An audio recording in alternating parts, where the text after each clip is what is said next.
Good morning, class 11 student of St. Paul High School. So in this video, we'll be talking about the EVS chapter only, the chapter where we have left. So today's point is 1.4 Society and Environment in India. You see, India is a very complex society because we live in a unity in a diversity manner, right? We are diverse cultures, but still living in one country. Because you see, in India, there are not only one caste is there are so many castes, religion, customs, traditions, but still we unite as one and live in India. India में देखिए बहुत ही complex है सब कुछ. क्यों complex बोल रहे हैं? Because it is a traditionally wonder. It is a traditional wonder. Why I am calling it traditional wonder? Traditional wonder इसलिए कह रहा हूँ क्योंकि देखिए इंडिया में सिर्फ एक रिलीजन नहीं है, एक कास्ट नहीं है. देयर आर मल्टीपल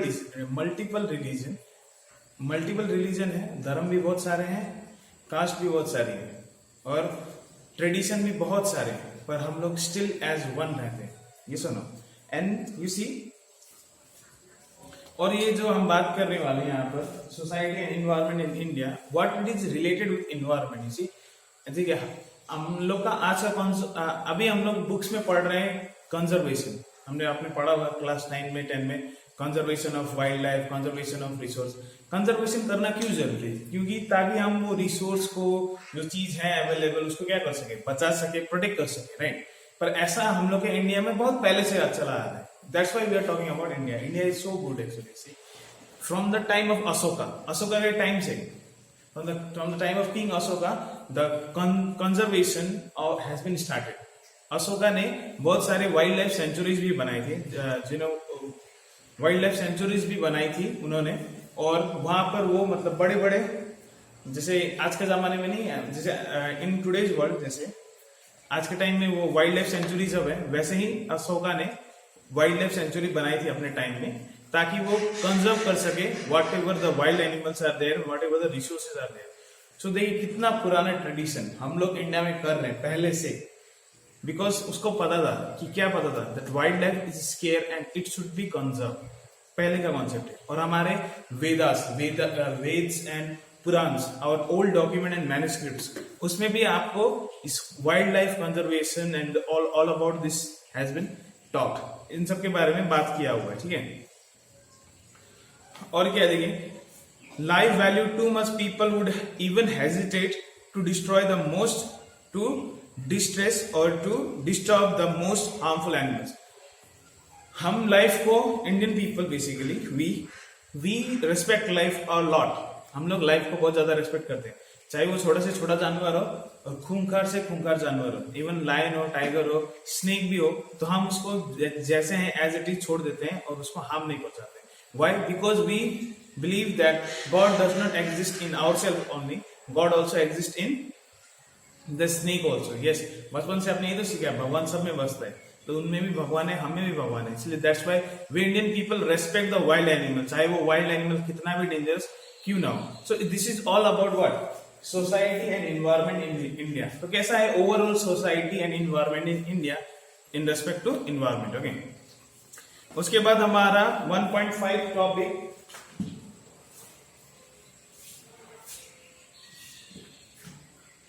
और 1.5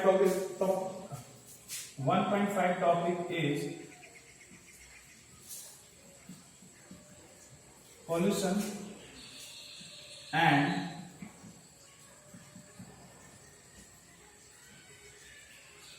इन्वायरमेंट. सॉरी, मुझे हाथ करनी चाहिए.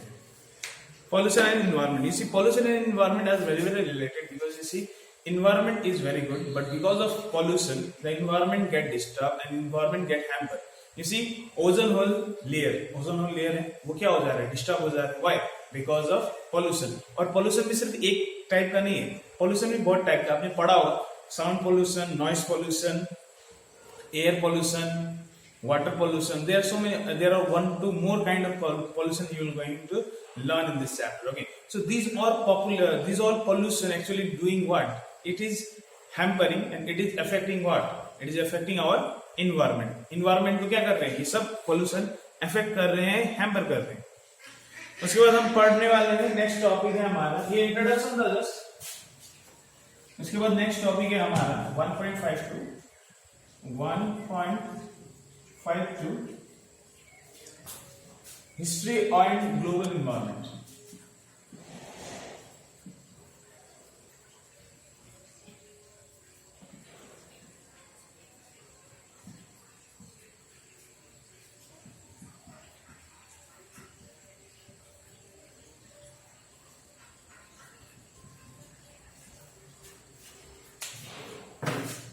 History and global environment, you see, in history, if you talk about history of human beings, we have been transformed ourselves when we have got evolved from chimpanzees. Yes, हम लोग पूर्वज है chimpanzees के। ये सुनो, पहले अर्थ में डायनासोर भी हुआ करते थे हमसे पहले, डायनासोर एक्सटिंक्ट हो गए, उसके बाद हम लोग आए, ऐसे साइंटिस्ट लोग बोलते हैं, ठीक है। तो what was the difference between we and the dinosaur? Dinosaur were not doing any stupidity that we have been doing actually. Yes, we have been doing stupid kinds of thing that is beneficial for us. Yes, I agree that is beneficial for us, but we are doing a large amount. We are doing a lot of mistake, and because of that mistakes, what is happening? Environment is getting polluted, and environment having a severe effect also. देखिए, जब से इंसान ने fire का discovery किया, discovery of fire was a great achievement, okay, but the discovery of fire is used in a very negative way from the respective of the environment. पर human के respective से देखें तो बहुत ही अच्छा हुआ। फायर का डिस्कवरी नहीं होता तो हम लोग अब तक खत्म ही हो जाते, ये सुनो। पर if you see from the respective of environment, why the discovery of fire was not good actually, because जैसे इंसान ने फायर जलाना सीखा तो आस्ते आस्ते slowly he has developed himself and he got up changes, okay, आस्ते बहुत चेंजेस आया, बहुत टाइम लगा, पर आस्ते that fire consumption, पहले फायर जस्ट प्रोटेक्शन के लिए यूज हुआ, उसके बाद फायर कुकिंग के लिए यूज होने लगा मोस्ट ऑफ द टाइम। उसके बाद फायर से उन लोग रात को जलाते थे, पीपल लोग, उतना इफेक्ट नहीं पड़ता था पहले मतलब हम लोग अभी इमेजिन कर रहे हैं बहुत सौ साल पहले, when the people are starting to learn to how to use fire, वहां से समझ रहे, ठीक है। तो जब इंसान ने फायर जलाना सीखा तो क्या हुआ एक्चुअली, तो उतना इन्वायरमेंट में इफेक्ट हुआ नहीं हुआ, पर आस्ते आस्ते जब इसका फायर का यूज बढ़ने लगा, फायर का यूज कुकिंग के लिए भी होने लगा, स्लोली इंसान ने सीखा वो how to construct other thing लगा, हाउ टू यूज वेपन्स। उसके बाद आस्ते आस्ते स्लोली डेवलपमेंट होता गया, उसके बाद गाड़ी बनी, फिर गाड़ी के बाद जब इंडस्ट्रियलाइजेशन, क्या बोल रहा हूँ मैं, इंडस्ट्रियलाइजेशन, इंडस्ट्रीज बनने लगी, जैसे इंडस्ट्रीज बनने लगी तो क्या हो गया, लैंड पोल्यूशन शुरू हो गया आपका, because they require a land and they have to cut down the trees, deforestation भी होने लगा। उसके बाद जो इंडस्ट्री सबका वेस्ट था, उस वेस्ट को भी तो डिस्पोज करना पड़ेगा कहीं पर, तो देखो सॉइल पोल्यूशन भी शुरू हो गया, वाटर पोल्यूशन भी शुरू हो गया, एयर पोल्यूशन भी शुरू हो गया। इंडस्ट्रीज तक तो ठीक था, इंडस्ट्रीज भी चल रहा था, सस्टेन कर रहा था हम लोग का इन्वायरमेंट इंडस्ट्री से भी, पर जैसे ही the discovery of engine, after the discovery of engine, what happened, the people have started to move on wheels, now that does not require legs, they will be moving on wheels. Now this was a great achievement for a human being, but from the respective of environment, this is actually a disaster for an environment. Why? Because the engine will require a fuel to run. Yes, वो fuel पहले steam engine था, उसके बाद steam engine को change करके हम advancement में चले गए। एडवांसमेंट में हमने क्या लेके आए, स्टीम इंजन के बदले में लेके आया पेट्रोल और डीजल इंजन लेके आए। यस, पर वो पेट्रोल और डीजल इंजन, स्टीम इंजन तक भी ठीक था, स्टीम इंजन में भी पॉल्यूशन हो रहा था, ऐसा नहीं बात नहीं पॉल्यूशन नहीं हो रहा था, पर बहुत ज्यादा कम था, because in steam engine it is running the engine basically with the vapor and that vapor has to be burned, तो pollution तो हो रहा था, उतना ज्यादा pollution नहीं हो रहा था। पर जैसे ही स्टीम इंजन का जगह किसने लिया, petrol engine and diesel engine, जैसे ही उसने रिप्लेस किया तो पोल्यूशन लेवल स्ट्राइकली अप हो गया, स्ट्राइकिंगली इट गेट्स अपवर्ड। तो उसके बाद क्या हो, उसके बाद तो अब देखो, उसके बाद तो एवरीवन नोस, इतना ज्यादा पॉपुलेशन बढ़ा किसका, कार्स का, हमारा तो बढ़ ही रहा है, वैसे ह्यूमन का पॉपुलेशन तो बढ़ ही रहा है, cars, bike, motor vehicle, vans, scooties, everything, still now it is increasing only, not decreasing, ये बढ़ रहा है, कंटिन्यूअसली बढ़ रहा है। तो जैसे जैसे इनका कंजप्शन ह्यूमन ज्यादा कर रहा है, इसके कारण क्या हो रहा है, इसके कारण पॉल्यूशन ज्यादा हो रहा है। Why? Because the consumption of fuel leads to release of CFC, carbon dioxide, methane, nitrous oxide, and there are other harmful gases also, which actually disturb the ozone layer formation also. Ozone layer formation को भी disturb कर रहा है, पहला बार. दूसरा बार green house effect को भी ज्यादा कर देना, तो इसीलिए ये बहुत ज्यादा रॉन्ग हो जाएगा. ठीक है, ये था हिस्ट्री एंड ग्लोबल एनवायरनमेंट. अब हम बात करें इकोसिस्टम इन मैन के बारे में.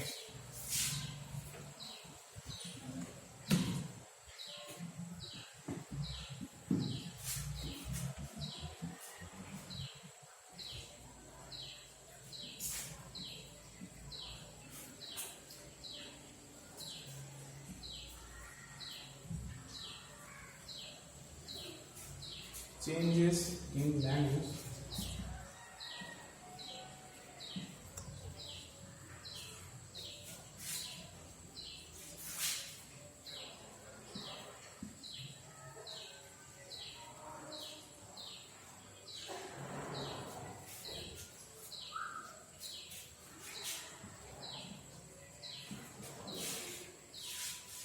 Okay, changes in land use and resource use. Our topic number is 1.5.3.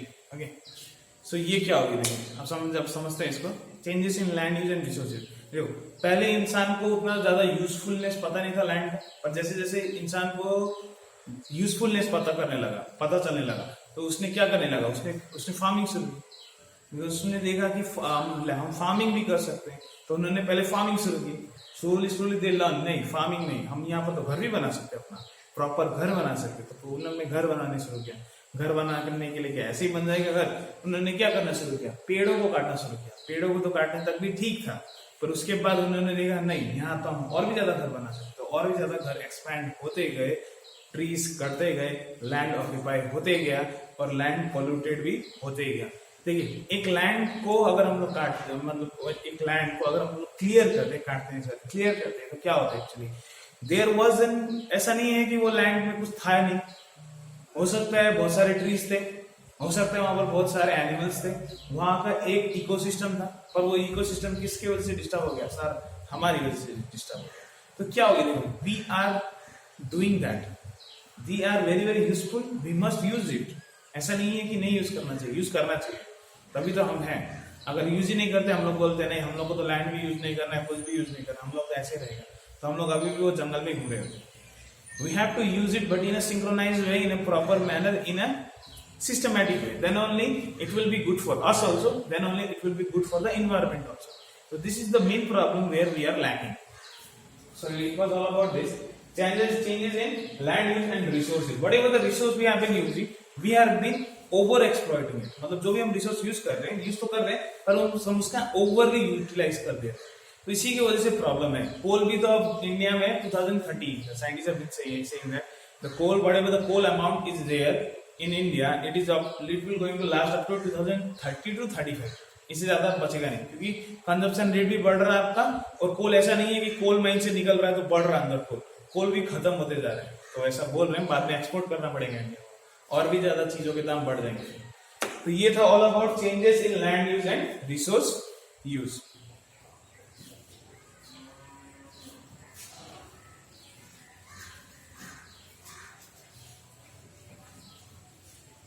I hope you have understood this much. Okay, I will be sending you the notes up to this much. Okay, this is all for today. If you have doubt still in this, you can go through it once and you can ask me the doubt. Okay, I'll be sending you the notes. Thank you.